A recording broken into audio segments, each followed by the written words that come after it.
Destination Peace recently returned from another trip to Hawaii. There are so many lessons to learn by traveling to Hawaii. The reason being that there are many underlying factors in a land that goes back to prehistoric times, goes back to centuries of development, things that have occurred from another source, from the water, from volcanic ash. And so we went from island to island, but especially when we went to Hilo, the big island, we found out that the volcanic eruptions are still present in a very, very powerful way. We put our hand into the street, literally into the fissures, the holes in the street, and could feel the intense heat coming back at us. For several months now, lava had been erupting and pouring from Hawaii's Kilauea volcano. It has been destroying homes, and it has been remaking the land. We stood at Kilauea's Fissure 8, and we actually visited with residents. We visited with a mother and father holding a newborn baby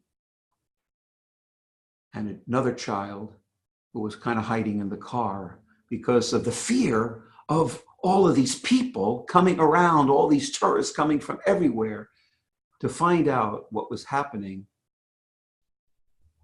not only in one of the states of the United States, but one of the most beautiful and now so brought up into a destructive place. It made me think of politics. It made me think of what we're doing with Destination Peace, that there's this underlying hatred, this underlying emotion that is coming out in so many ways, and Destination Peace wants to work at trying to diffuse these situations. For example, we are focusing on politics and politicians constantly, when in fact, we need to understand what makes people tick. And you can't blame people. It's amazing how people come together whenever there's a tremendous calamity. And people are coming together in Hawaii. People are coming together in areas where a meteor could hit.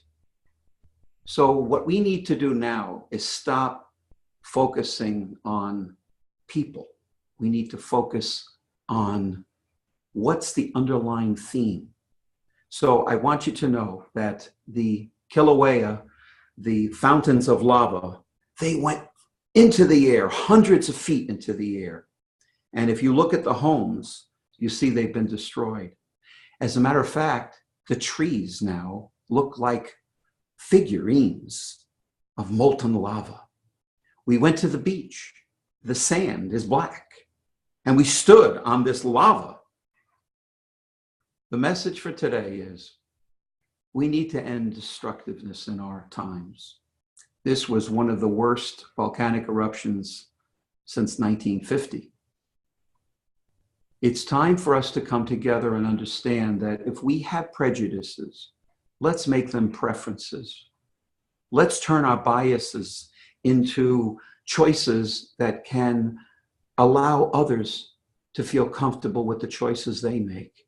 And through music, through the power of music, let us start to sing in harmony once again and stop the eruptions and not allow any more volcanic political eruptions to occur. That is the message for the new year, and happy and healthy new year to all of you that are following Destination Peace.